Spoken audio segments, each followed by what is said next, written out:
Hi guys, my name is Desiree for those of you who don't know me, and for those of you who are already subscribed and tuned into the channel, thank you so much for watching my videos. For those of you who are new to this channel, my videos are based around entrepreneurship, being a business owner.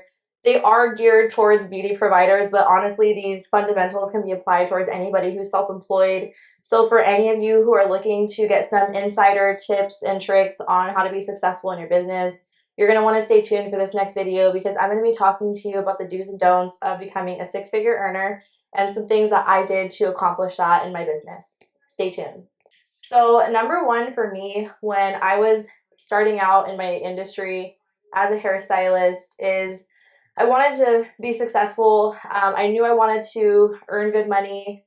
I wanted to be a six-figure earner. I wanted to be comfortable financially, but in order to achieve that in your business, there are some things that you need to do to put that into place. And number one on my list is going to be your mindset. So all of our challenges and all of our obstacles in life, they all begin and they end right here in our mind. So the type of mindset that you decide to carry is going to be a determining factor in where you end up in life. So we're always given different obstacles. We're all given different challenges in our lives. Everyone's very unique in that way. But the type of mindset that you choose to carry and what you keep up here in your head is going to be the end all be all in the direction you head. So, I mean, I myself have had many obstacles in my life. For any of you who watched my introductory video to this channel, I kind of walked you through some of the challenges and the obstacles that I went through in my early on life prior to getting into the industry. I'm a single mom. I have a lot of things on my plate. So, like, needless to say, like, I have my own set of obstacles. But one thing that I don't like is I don't like making excuses. When there's something that needs to get done or there's an issue at hand, I like to find resolutions. I'm very much resolution based and I try to find ways to make shit happen. So, if you want to be successful, it always starts in your mind and it always depends on the type of attitude that you decide to carry. So, if you don't believe that you're going to make good money, if you don't believe that you're capable of success, and you set that in your mind, you're preparing yourself for failure. So, like, you want to make sure that you keep yourself positive and you keep an open mind because it is so detrimental that if you believe you can make the money, if you believe you can be successful, you're much more likely to accomplish that specific goal and make it happen should you have that outlook. But if you do keep a negative outlook and you complain and you say it's too hard, it's not possible, I have this problem going on, I have that problem going on, if you focus on the negative, you're not going to receive more. So you have to make sure number one is you keep your mind in a good space and you keep a good mindset because your mindset really is everything. I do truly believe that we're able to accomplish anything we put our mind to. And I do believe that it's very possible to make six figures. I do believe it's very possible to be a millionaire. I believe it's possible to accomplish anything if you're willing to work for it and you're willing to believe in it. So mindset is number one.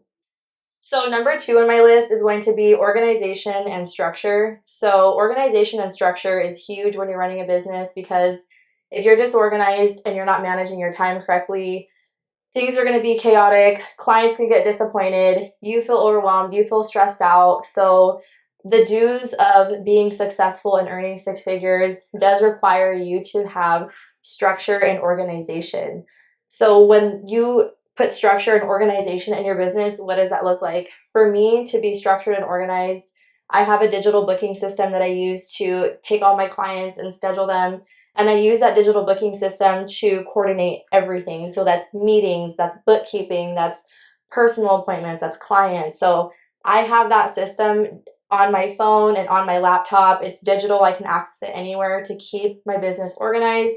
So I'm not forgetting to book clients. I'm not forgetting to put appointments down. It's right in my hand. There's so many different softwares out there that you guys can use to do that. I also make sure I have a planner. So I do have a backup. I have a hard copy planner where I go and I write all that same information down to just keep everything pretty much like almost like double cross-checking myself, putting everything down on paper and also having it digital helps me to remember. So whatever I put down in my digital booking system, I'll write that down in my planner. So that way I'm kind of cross-checking what I'm putting down. If I make a mistake, I usually catch it because I'm putting it down in my system and I'm writing it down in my book. So that kind of gives me also a backup. Should the system ever crash, I have that hard copy.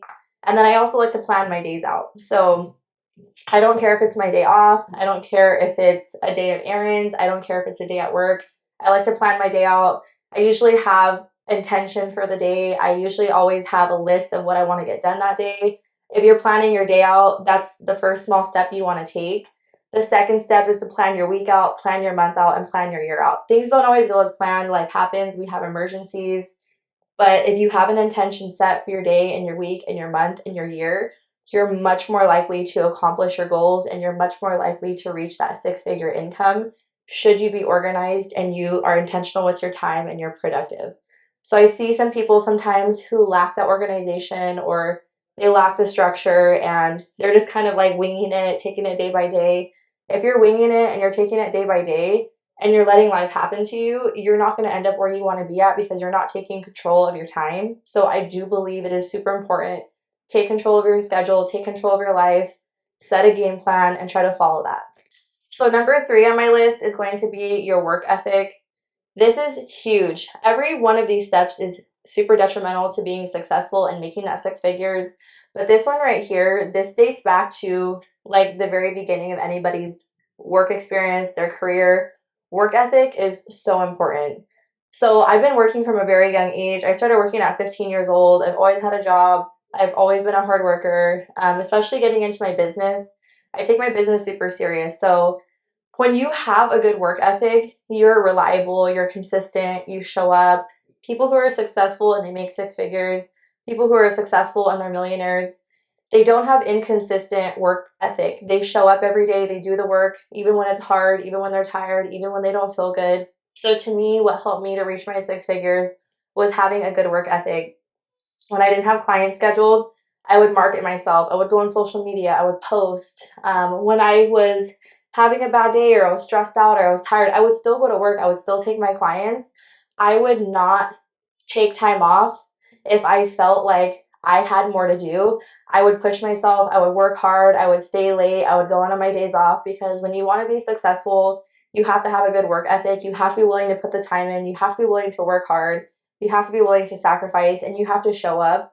People who are consistent and they show up for their clients and they're not flaky and they're not canceling are much more likely to reach those financial benchmarks and hit the six figures. Now, I have seen in my experience people who don't take their business as serious and they're like, you know what, I have a headache. I don't feel like going in, cancel my client. Or, you know what, I got an opportunity to go hang out and go out of town. I'm going to cancel my clients. When I see people do stuff like that, 9 times out of 10, their business starts to dwindle. They start to lose clients. People don't like that because they can't count on them. And they know that they need someone consistent to fit with their lifestyle and their schedule. So being consistent with your clients, when you obligate to an appointment, you want to make sure that you show up to those appointments to the best of your abilities and that your clients know they can count on you. Granted, there's emergencies, life happens. Obviously, if you get sick, you get COVID, you get in a car accident, those are extenuating circumstances that are going to withhold you from being able to show up to work for safety purposes and health purposes. But if it's just something petty, like, you know what, I don't feel like working this weekend, I'd rather go out, or I'm hungover, I'm going to cancel my clients, things like that don't reflect well upon your business and it doesn't create a good business reputation. So having a good work ethic, being reliable, showing up, being responsible is going to take your business a lot farther than others if you're willing to do that extra work. So having a good work ethic is number 3. So number 4 on this list is education. So if you want to be a six-figure earner and you want to be successful in this business, education is key. And I don't mean education on techniques and education on learning how to do the best balayage or the best highlight, because I feel like a lot of times the business aspect of our industry gets overlooked, and having the education on financial literacy, having the education on business literacy, having the education overall to be mentally and emotionally healthy. There's so many other layers to being a successful entrepreneur slash business owner, whatever you want to call it. Education is number 1 for me, whether that means you're reading books, you're doing coaching, you're doing mentorship, or you're taking business classes. Business education is the number 1 key component for anybody looking to develop a thriving, successful business, because you need to understand how to manage the money that you're earning. You need to know how to operate your business. You need to know how to market your business. There's so many things that go into that. So like what I do for myself personally, I have a life coach, I have a slash business coach. I get my mentorships and my trainings to develop my skills and myself. I like to read books. I like to listen to podcasts, watch YouTube, anything that's educational that's based around building your business and being successful. Those are very important educational aspects that you don't want to skip. It's always great to refresh on your technical skills and learn new techniques and stay relevant and up to date in that aspect, but that is not what's going to carry your business out into the future and build you up financially. So if you want to be a successful six-figure business owner and reach different financial goals in your life, you have to make sure that you educate yourself once again on your financial literacy, your business literacy, and you want to make sure that you're mentally and emotionally healthy to thrive and to grow in your business. So I hope these tips helped you guys out. These are just some 4 key components that have helped me to reach my 6 figures. They seem very basic, but at the same time, I think they can be overlooked. So if you guys aren't putting these into practice, I hope you do so after this video. Thank you, and I can't wait for you to see the next one.